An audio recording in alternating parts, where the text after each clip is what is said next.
Hello, everybody. This is Bagheera Games. This is my Bouldur's Gate 3 critical analysis in quotation marks. This game's a big game, so let's get started with the characters. Astorian, everybody's favorite vampire. I like this character as well, but he's kind of selfish. You can have him in your party if you want to romance him or you're playing as an evil character. I don't really use him because the rogue class is pretty weak, especially in some of the higher level areas. But his story arc is good, even though he complains a lot. The Carlac, she brings a lot of, pep and joy in the squad, despite her tragic backstory. Her class is good, especially if you give her heavy armor. I don't really use her all that much, but it's nice seeing her many antics in the dialogue. Will, he's a classic superhero who made the mistake of getting into a warlock pack. I always let him kill Carlac because the warlock versatility is invaluable. The Eldritch Blast and the Hungers of Hadar is, really good at debuffing the enemy, especially if you have the Summoning Pact and you're surrounded by a bunch of enemies. Is real good at crowd control management. Lazelle, she's a good fighter class. She is really annoying, throughout the story, especially with her get the Yankee quest. But you kind of see her change and come around. She's a good frontliner class, and she gives you access to the crash. We got some pretty good items in there. But yeah, I literally just throw her off the bridge as soon as I get the blood of Lanthier and be done with it. Shadowheart, she's the best character in the entire game, 10 out of 10. Her storyline is of redemption and recovery, I guess, and her cleric class is kind of like overpowered because even at high levels, you can do a lot of debuff to the enemy. The spiritual weapon, is real good to have in the battlefield. The spirit guardians and the healing and the debuffing, all around a good support class. Gale, he's a great wizard, especially with the evocation school. I keep him around on every playthrough, just like Shadowheart, Will, and Gale. That's a three I roll with, or unless I'm playing as Gale, Will, or Shadowheart, you know, that's who I roll with every time. Yeah, he has a great storyline, great everything. A lot of bisexual positive energy with Gale, another 10 out of 10 character. Halcyon, he's the basic hero druid. His quest is kind of hard to follow, especially if you playing it the first time and you don't know what you're doing. He's real good in the fight. I use Moon to Path and Tavern Brawler, where they get like the dinosaur or the bear, and you can have them use some of that bear pussy inside the camp. Bear bussy, Jahira. If she ain't shucking dick, get the fuck about my shit. The problem with her is she's introduced in like Act 2 when you already have your Jagged Alliance, set up. And then she's like another druid. And her High Harper quest is like, hella boring, which also leads me to Misk.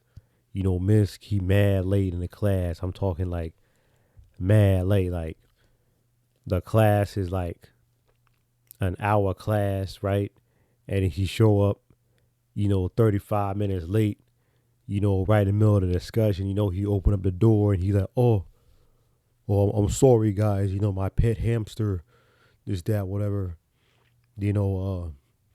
My hamster, guys. I'm sorry. And he's related to a High Harper crest. Just forget this man, Minsk. Just forget about him with a capital F. Leave him where he is.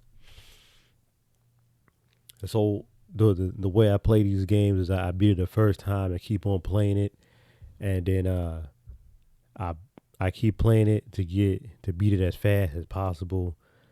It's kind of hard to do it because the attack patterns are inconsistent, and so some of the enemy setups are inconsistent. But it kind of spices things up in the playthrough.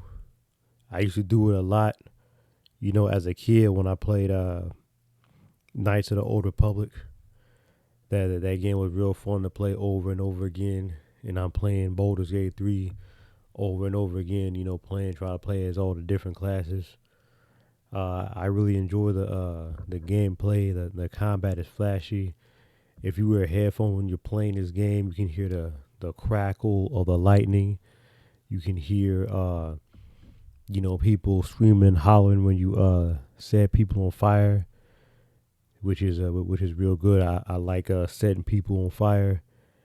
Um, you know how when you set them on fire, their body is like extra crispy on the ground, or you kill them with like some necromancy, and like their body is like stone on the ground.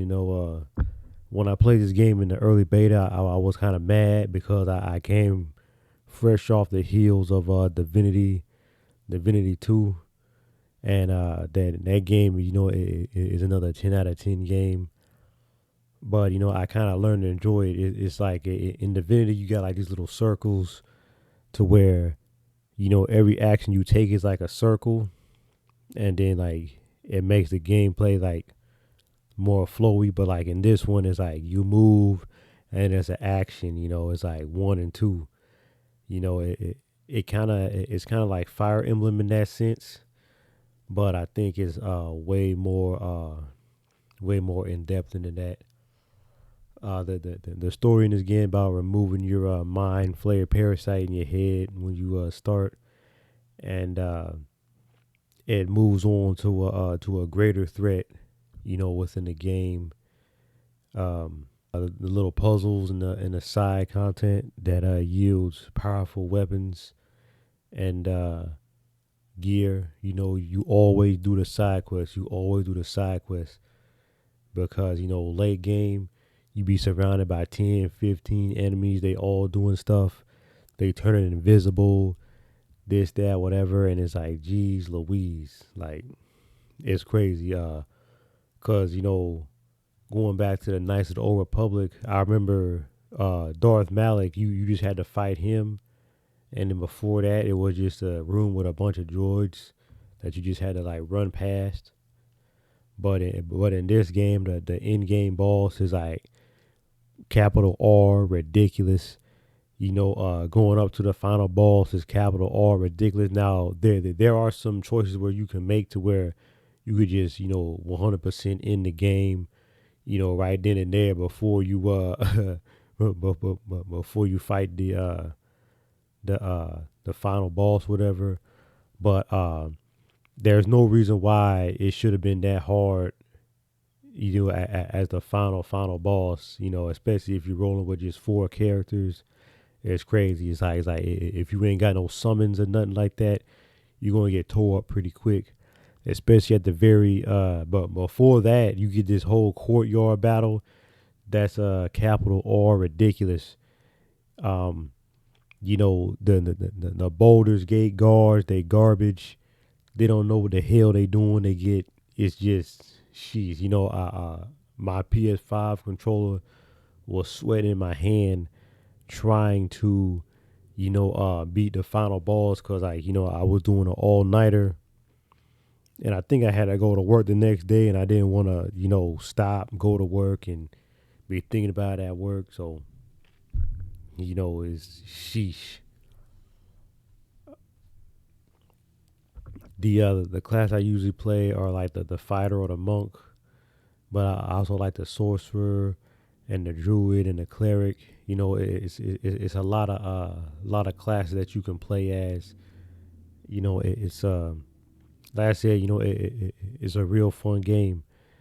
So what I want to see from this game in the future is definitely like some added story mode, or like a roguelike mode to where it's like this this deadly tower or like this treasure tower, and like you get to pick your squad mates, whatever, and you consistently go up the tower, getting up, stronger gear, stronger weapons, stronger equipment, and then letting the enemies get harder and harder as you go up, and then it's cool.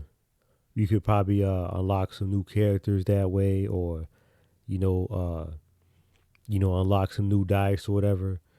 I think that would be a good, little roguelike addition to have in the game. But overall, I give this game like a 9.5 out of 10. Because I feel at Act 3 it was kind of rushed, rushed on a little bit, and yeah, I mean, like I said, go ahead and play the game. Everybody can play this game. Like it's a point and click game. You know, you 10 years old, you can play this game.